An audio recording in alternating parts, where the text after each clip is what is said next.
Retour aujourd'hui sur une actualité récente puisque je me suis rendu à la fête du train à vapeur qui s'est déroulée il y a quelques jours à Longjumeau. Un festival vapeur pas comme les autres puisqu'il est dédié pour l'essentiel à des machines construites à l'échelle G et roulant sur des voies à l'écartement de 45 mm. Bonjour et bienvenue dans Aiguillage. Toutes les années, la fête de la vapeur se déroule à Longjumeau dans l'Essonne, en région parisienne. Nous allons nous y rendre en train en empruntant sur quelques dizaines de mètres cette navette mise en place par le Petit Train des Templiers. L'association qui le gère dispose d'un circuit fixe en double écartement, 5 et 7 pouces un quart à Épinay-sur-Orge, à 3 km au sud-est de Longjumeau. Mais également un circuit portatif comprenant 120 mètres de voie qui peut être installé ici ou là à l'occasion de différentes manifestations.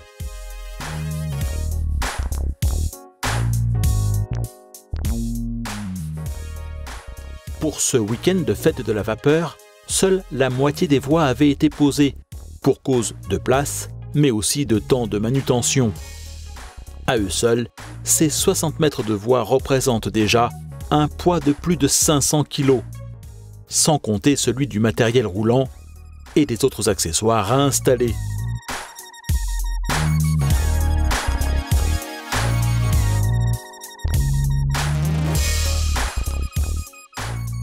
Le voyage est court, mais il ravit toujours les enfants qui n'hésitent pas à faire la queue plusieurs minutes pour le faire.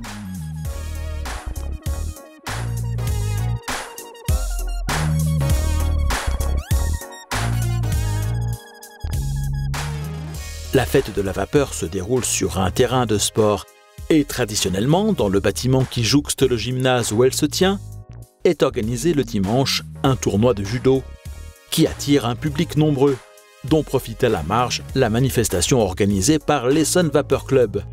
Cette année, les jeunes amateurs ont découvert que la vapeur, ce n'était pas une science exacte et qu'il ne suffisait pas d'appuyer sur un bouton pour que le train démarre. Il leur a fallu en effet patienter un peu avant que la locomotive ne soit suffisamment montée en pression pour pouvoir les emmener.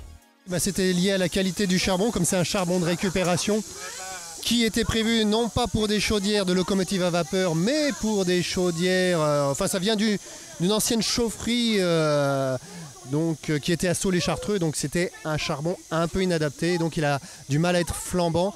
Donc je fais un mélange entre du bois et du charbon. Ce qui peut aussi répondre à une question souvent entendue qui était « Est-ce que le charbon qu'ils mettent dedans est celui que l'on utilise pour les barbecues ?» La locomotive conduite par Jean-Luc est une 020. Donc c'est un modèle anglais, c'est un modèle qui s'appelle Romulus avec son tendeur Remus, dont les plans ont été réalisés par Robert Marsh. Et donc en fait c'est un kit de fonderie qui est vendu par une société qui s'appelle Reeves en Angleterre. Et la chaudière a été fabriquée par une société qui s'appelle Cheddar.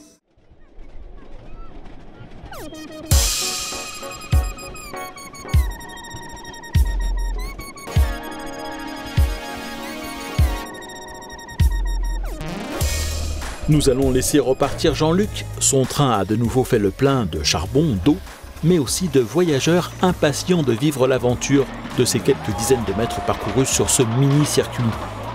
Pour ceux qui en voudraient plus, ils peuvent se rendre au parc des Templiers à Épinay-sur-Orge, où là, le circuit se déploie sur 600 mètres.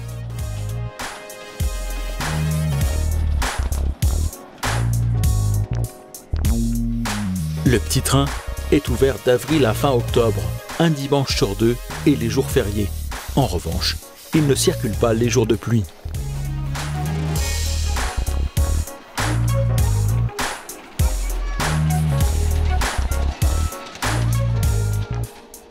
À l'intérieur du gymnase, 4 circuits avaient été installés. Là, il va vraiment falloir se faire tout petit si l'on veut monter sur les trains.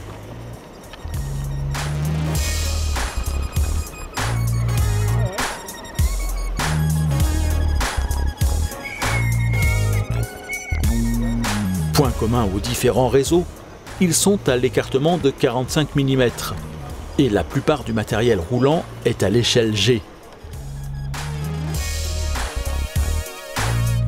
Chauffe au gaz ou au charbon, radiocommande ou conduite manuelle, c'est selon le matériel et les affinités.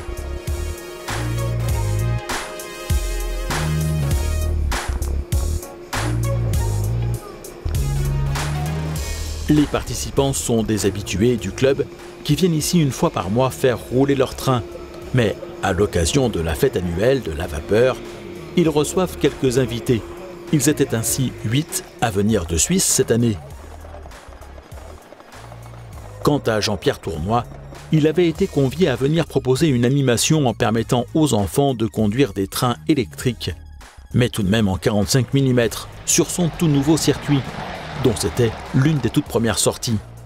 Je vous résume ses propos parce qu'un petit problème de micro les a rendus à peu près inaudibles.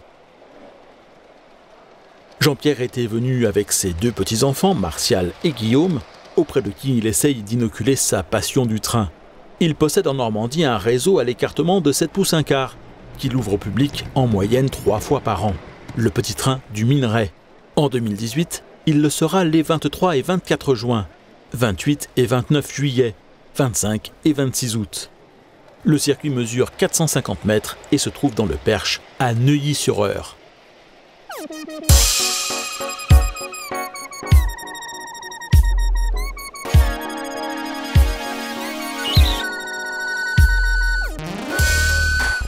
Sur la table d'à côté, un autre circuit à double voie, sur lequel on a pu voir évoluer pas mal de matériel également tout au long de ce week-end, dont celui de Claude, qui était très heureux de tester cette année sa dernière acquisition, une Hessler, dont il avait passé commande l'an dernier, sans être bien sûr de pouvoir en acquérir une, car ce modèle a été réalisé par son fabricant à un très petit nombre d'exemplaires.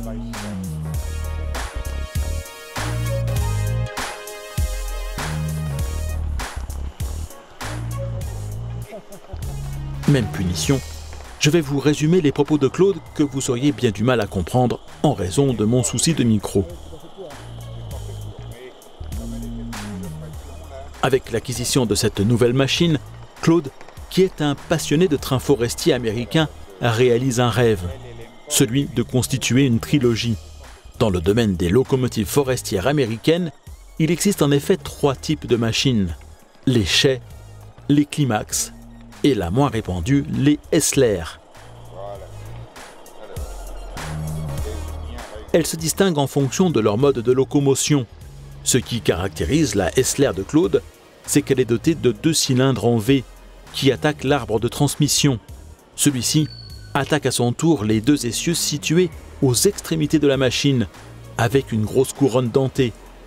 Et la transmission de la puissance de traction aux essieux intérieurs se fait par l'intermédiaire d'une bielle. Pourquoi faire simple quand on peut faire compliqué? Eh bien c'est précisément cette mécanique élaborée qui a fasciné Claude sur ce type de machine. Ces multiples démultiplications autorisent une vitesse d'évolution très lente et ont pour conséquence une très faible consommation. Une fois lancées, elles disposent d'une autonomie d'1 heure, du jamais vu pour ces machines chauffées au gaz, qui, le plus souvent, doivent être alimentées toutes les 20 à 30 minutes.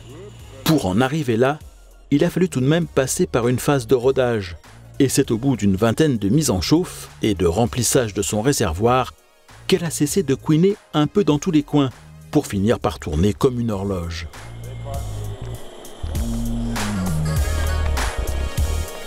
Cette machine est la reproduction d'une locomotive existante, ramenée au 1/20,3e. Elle est donc un tout petit peu plus grosse que le reste du matériel qui circule sur le réseau. Et c'est la toute première fois qu'elle fait l'objet d'une reproduction en modèle réduit, fonctionnant à la vapeur. C'est la société Accucraft qui en a lancé la production il y a 2 ans et qui en a construit une centaine. Après avoir été placé sur une liste d'attente, Claude a appris qu'il aurait la possibilité d'en acquérir une. Il y a de fortes chances d'ailleurs pour qu'il soit le seul propriétaire français de cet engin.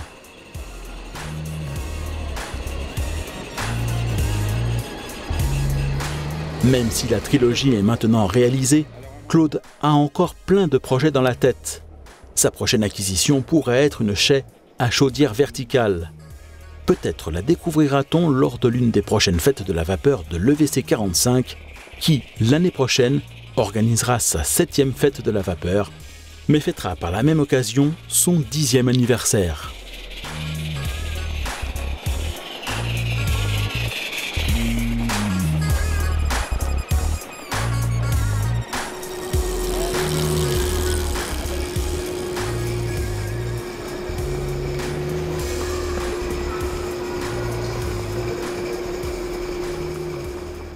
Les organisateurs étaient satisfaits du déroulé de cette nouvelle fête de la vapeur qui a drainé un bon millier de visiteurs, dont certains venus de Grande-Bretagne pour l'occasion, et qui a permis à l'EVC 45 d'enregistrer l'adhésion de 2 nouveaux adeptes de la vapeur vive.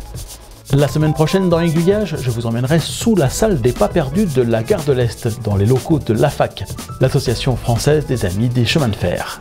D'ici là, sachez que vous pouvez passer en première classe en décidant à votre tour de soutenir la production du magazine Aiguillage.